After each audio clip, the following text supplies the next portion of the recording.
Hello and welcome to My Own Worst Enemy. So, Dark City Games reached out to the Armchair Dragoons about doing a video on the Battle of Coral Sea, their new game that they've just released. And being that the Armchair Dragoons aren't really set up to do video, the Armchair Dragoons reached out to me and asked if I would do a preview, an unbagging, and maybe a little bit of a playthrough of the Battle of Coral Sea. So, of course, I said, sure, send it on over. And here we are. So this is the Battle of Coral Sea, as I said, tactical battle game by George Dew. Now, if you're familiar with Dark City Games, this is a typical small game that they produce. Now, I've showed a couple of these off before in the Combat Boots series, it's called. This may be part of that series. We'll see when we get in here. Maybe it says on the back, but they're just smaller games, quick to play, and very easy to travel with and take along with you. So let's go ahead and crack into this Ziploc bag and see what we have inside. And it won't be a whole lot. Like I said, these are small, really fun, quick playing games. You can take these things just about anywhere. And let's see what falls out. So typically you get the counters and you get a map or two. So we'll take a look at that in just a second. We'll flip through the rule book really quick. Very small rule book. Again, very rules light system. And okay, so it does say up at the top, the Combat Boots series. So this is part of that series. And if you go back and look at the videos that I already did on this, it's going to play the same way. I'm looking at these counters. I'm already seeing the exact same setup on the counter. So if you're familiar with those games, you should be able to jump right into this and play. If not, it's going to be very simple to learn. And just a quick flip through to see if they've changed anything beyond what they normally do. Again, looks like the air combat is the same. This is a nice rule book. It's not matte paper. It's actually kind of got a coating on it. So this should stand up over the test of time. There's the scenario. So as you can see, the rules are very light, just a couple of pages of those. And then you get into the scenarios, of course. Now there is actually a solitaire setup in here. And these games, typically in the Combat Boots series, it was basically, you can play them solitaire, but it's basically play it double-handed. This one, because there's hidden information and you're trying to find the carriers, it looks like they have added a little bit more of a search function in here. So if you're playing two-player, then the search function is easy. If you're playing solitaire, this is going to set up a search mechanism for you. It's not going to be anything really complicated or fancy, but it will simulate you searching and the Japanese searching for you. So that'll be interesting to look at. And of course, designer's notes, we always appreciate those. So we will do a playthrough of this, or at least we'll do a couple of turns to show you how that search function works. Then you get counters. Now these are on heavy card stock, and so they should cut nicely. The lines are there. So if you use like a rotary cutter, and that's typically what I use for these, they cut out really nice. You could also use scissors. You could also scan this and then print out a sticker sheet and then put that sticker sheet on cardboard or something if you needed them a little thicker. This is fine though for what it is. And the counters are really clear. They're single-sided, of course. And then these are the maps. Let's take a look at these. So you'll get two of these. I believe these are 11 by 17, I think. So there are two in here. And you're going to get a tactical board. And then you're going to get your main playing board is what this would be. So you're going to have your ships will be out here. And then when you have a battle, you'll move everything over to here. And it's like you've got cap and search. And of course, you've got your carriers. You got Shokaku and Zuikaku, Lexington and Yorktown. So two carriers on each side. So that's just a really quick look at what you're going to get when you order this. That's the components. I will now go and I will chop these up to make them usable. And when we come back, I will run you through a turn or two, show you how the solitaire system would work with searching for the enemy carriers so that you can get a feel for how this thing plays. So let me go ahead and do that and we will be right back. Okay, so I've got everything set up. You can see I actually have cut out the counters. So here they are. There's the Lexington. And they turned out really nice. They're heavy cardboard, so the counters are not the really, really super thick counters, but they are thick enough so that they hold their shape. You could actually clip the corners of these things. I think I've done this on some previous games, some Dark City games. You can clip the corners. They actually do look nice when you clip the corners. So I'm going to go ahead and this is the Battle of the Coral Sea we're going to go through.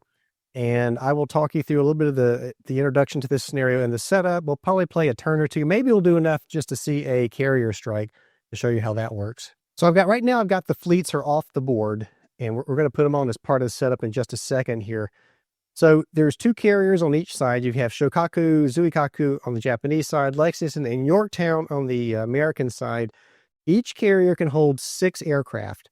So if something happens to one of your aircraft carriers, let's say it gets sunk and you have fighters out there, the other carrier can hold 6 and only 6 fighters. So if there's empty room, if you lost some fighters or bombers, then you can take those other fighters and land them on the carrier. So keep that in mind. It's the same thing for the Japanese. Pretty evenly matched here with the ships and the fighters. So let's go ahead and finish the setup. So for solitaire play, it says to take one of the Japanese carriers, and I'll just grab, this is Shokaku. We're going to put it face down on the map, and then I'm going to grab 4 more counters that we're not using in this scenario. So I'm just going to grab 4 random counters and put those down. And then what we're going to do is we're going to mix these up. So we'll just slide these around like the magic shell game, and I'll just turn them in all kinds of ways without bumping these fighters. And this way, we don't know where that Japanese carrier piece that I put down is. We have no idea where that's located. And so now that you've got them mixed up, you'll note at the top of the map, there are these J's. So these letter J's are where these counters will go. So we'll just randomly put the counters on the J's so that we do not know where that carrier piece is located. And that's going to be how we search for the Japanese fleet.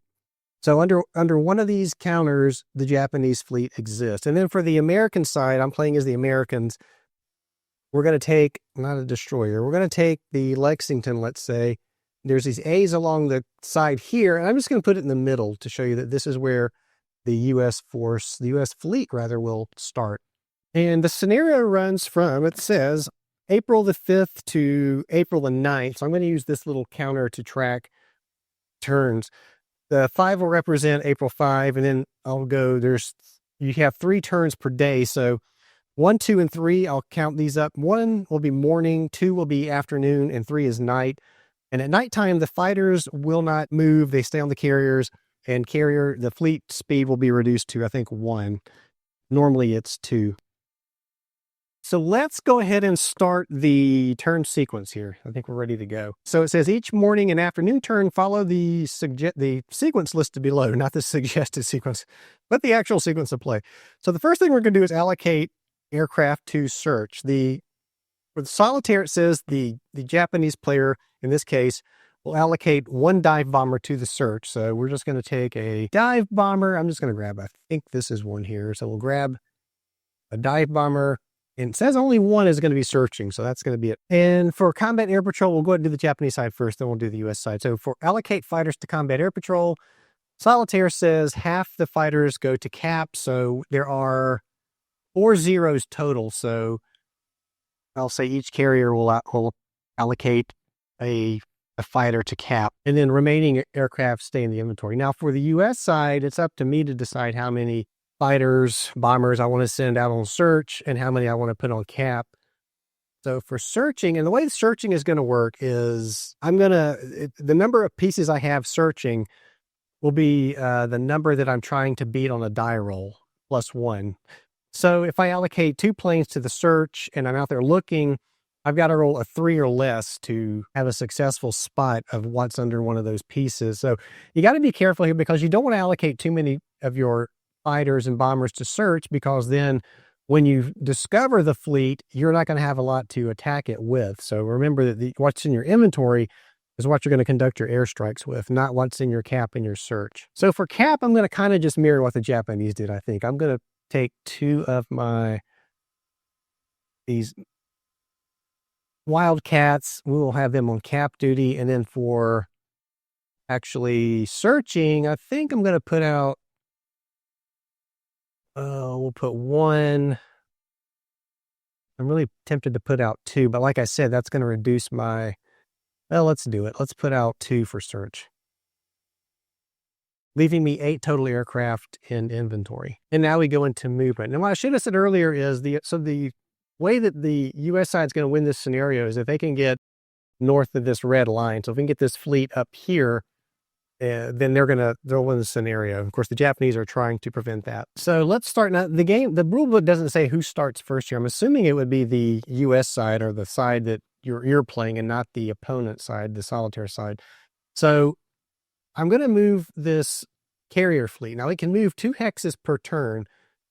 The thing to remember is, though, in order to search one of these chits, we have to be within 3 hexes of it. So right now, 1, 2, 3, I'm a little bit too far away to search any of these. So I'm going to try to move such that I can maybe search one of these and get closer towards the red area over here that I'm trying to get to. So I'm going to go, he's going to go 1, 2, and that's going to put him within 3 of that fleet. That's going to put him within 1, 2, 3 of that fleet, or that supposed fleet. So we're only allowed to search one of these pieces per turn. So let's go ahead and decide who we want to search. And I think the smartest maneuver would be to search this, whatever this is over here. So we've got, the way this works now is we've got 2 planes on search and +1, because you always add +1 to that, is 3. So you roll a d6 on a 3 or less, we will discover what's underneath there. If we roll a 5 or a 6, it's considered bad weather or a no result. So I'm going to use these dice. Now this is, the actual star is a 1 and the reverse of that is 6. So for the Japanese, the flag is a 1 and the reverse is a 6. So we're going to roll and we're looking for 3 or less to reveal the contents of that chit. So let's see what we get. Well, we roll a 4, so we don't know what's there. That is not good. So we searched. Now the Japanese player will search. So in order for them to search and successfully locate our fleet, they just have to roll a 1 on a d6. So they're looking for that Japanese flag to come up. All right. Well, that sucks because they spotted us and we have not spotted them. So they get to conduct a strike. So the first thing we've got to deal with now is we will set up our forces. First thing that's going to happen, though, is we're going to go through the combat air patrol that we had set up. So we have 2 fighter units. I'm just going to put them out here. And so now, the way I understand the rules is that the air units that were involved in searching are not included in the bombing run here, or the airstrike. So Lukaku has 4 of these pieces coming in. So let's go and just get them out on the board. The hexes here on the tactical board, ignore the hexes. They have no bearing on air combat. So we will not worry about the hexes. I'm just going to put it out here on the board so we can resolve our cap step here. See how many of these planes will actually get to the carrier force. So here we do actually, it tells us to roll to see who goes first in this. So let's go ahead and roll. And we've got a Japanese and an American D6, and the highest number will go first. And so it looks like the U.S. side gets to go first.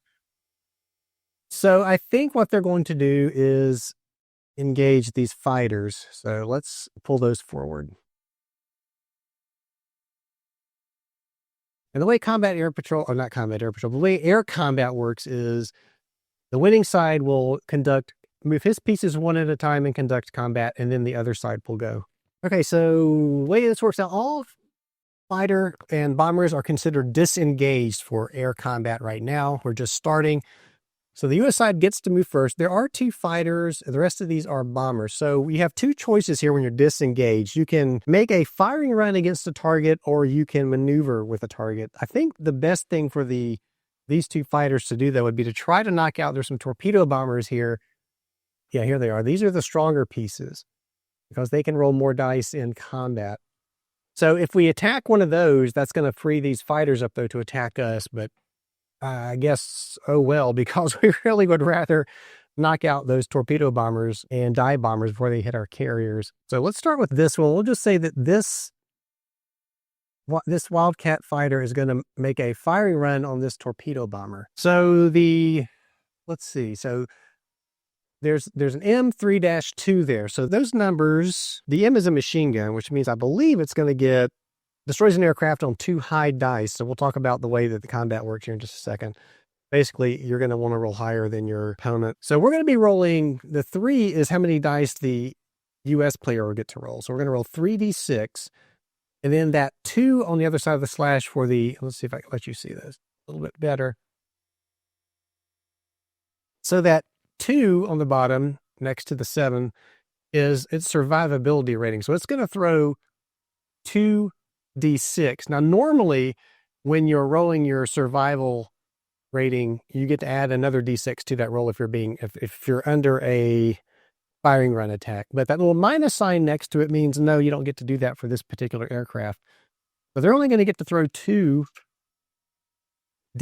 for survivability. And then the way combat works is you want to roll high. So we want to roll 6s would be nice. We just want to roll higher than whatever the opposing player rolls. So if he rolls a 5 and a 3 or a 2, we would want to roll higher than a 5. If we roll 1 higher than a 5, we'll damage it, and damaged aircraft have to immediately return to the inventory. If we rolled 2 dice higher than his highest value, we would destroy it outright. So that is what we are looking for. So let's go ahead and roll these. Our fighter's coming in. He's taking a shot at that bomber. And we roll. And so he did manage to get a 6. And the Japanese player rolled a 5. So that's a damaged result, which is good because it means this torpedo bomber now has to go back into the inventory. And we'll just put it over here for now. So after you make a firing run, all aircraft that were involved in that are considered disengaged again. So this one is disengaged. And there will be 2 complete rounds of air combat. And that is it. Once we're through those 2, whatever survives will move on through to attack our carriers. We still have this one left. Again, I can choose to try to knock out a torpedo bomber or a dive bomber, or I can try to knock out one of the fighters. What I think I'm going to try to knock out is another torpedo bomber. And so it's going to be the same dice roll because it's the same aircraft.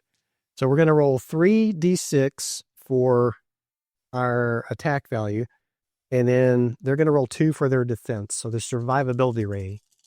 So again, our fighter fires. And we roll a 5 and 2 3s. They roll a 5. So there's nothing there. So there's no effect. They survived. Unfortunately. So now both aircraft are disengaged. We're just going to move him back here. And so that was the U.S. side first. Now we'll do the Japanese side. Well, they only have 2 targets. So they're going to take this first fighter is going to come out. And we'll resolve this first. So now we have fighter against fighter. Japanese are attacking. They have at M2 there again. That's a 2 dice they're going to throw. That's their attack value. So they're going to throw 2 dice. And then we have the U.S. side. We're going to be throwing 2 dice, but there's no minus sign this time. So we actually get to throw 3 this time. So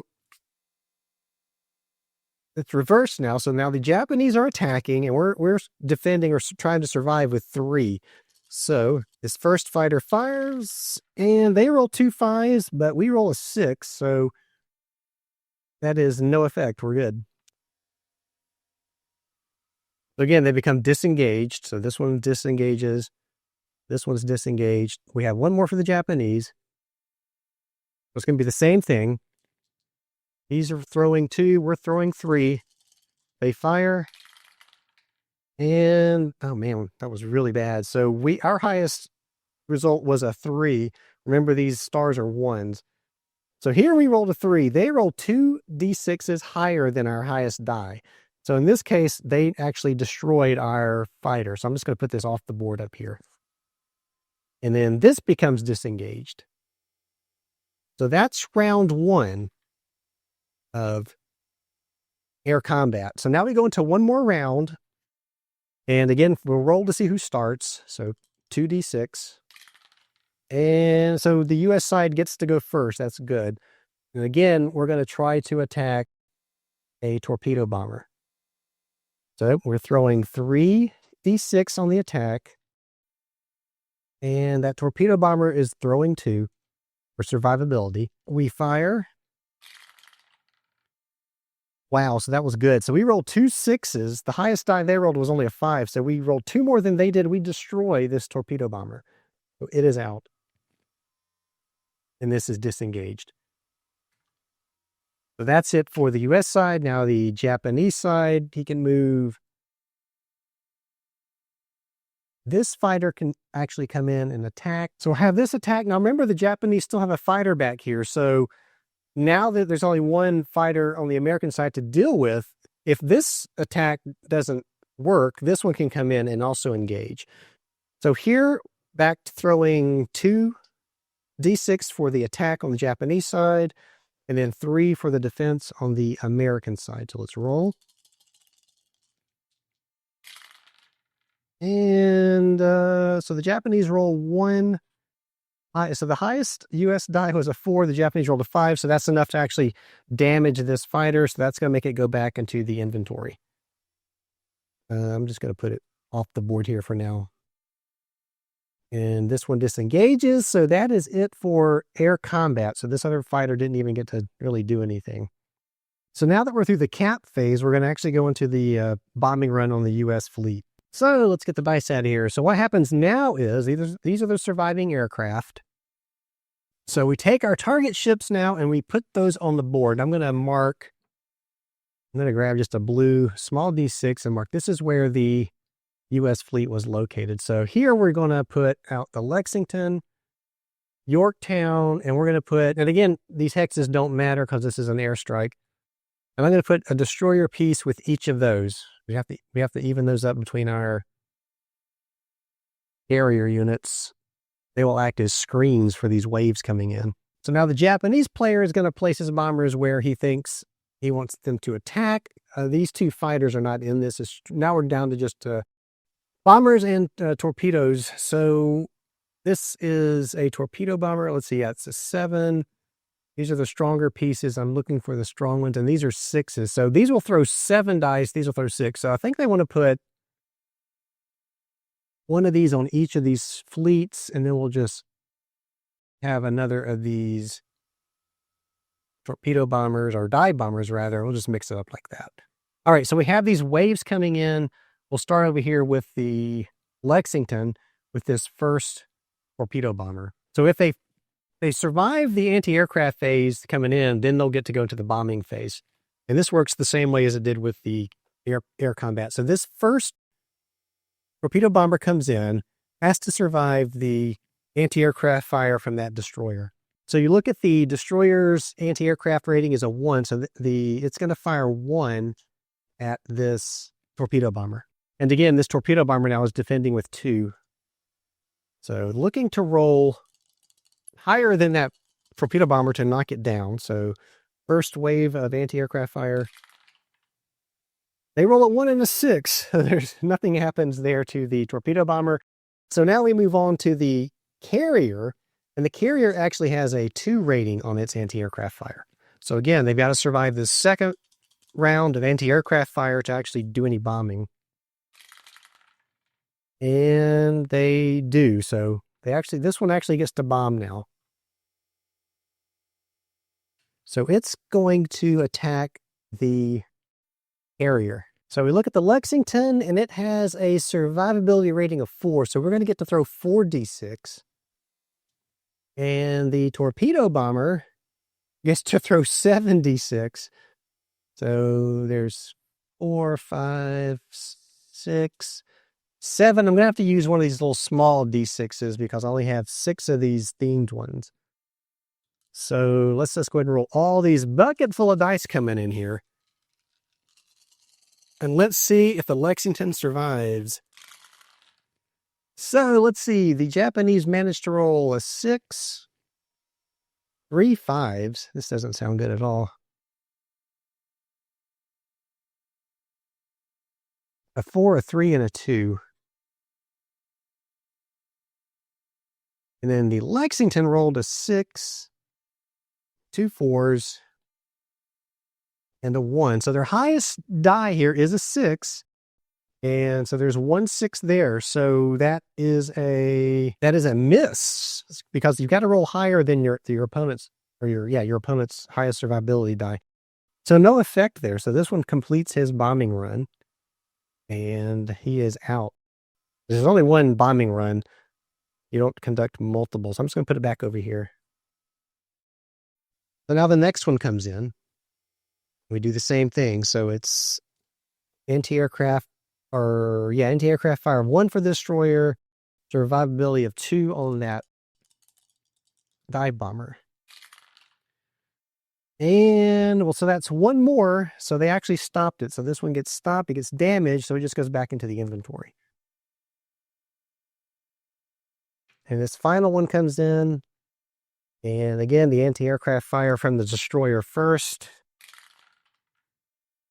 And so they missed. Now the carrier is throwing 2. So anti-aircraft fire to try to stop that dive bomber. And no, so that dive bomber gets through. So again, the torpedo bomber is going to throw 7d6. Lexington's going to throw 4. So 4 and 7. Bucket full of dice. Does the Lexington survive this wave? Does not look like it. Okay. About the worst result they could hope for. So the highest that the U.S. side rolled was a 4. The Japanese rolled 4 6s. So all they needed was 2 to destroy the Lexington. So bad luck indeed. Lexington is sunk. This really worked out bad. This goes back into the inventory. The destroyer is still out there. Not going to matter here though, because they're not involved in this wave of attacks now. So we've got another torpedo bomber coming in after the Yorktown.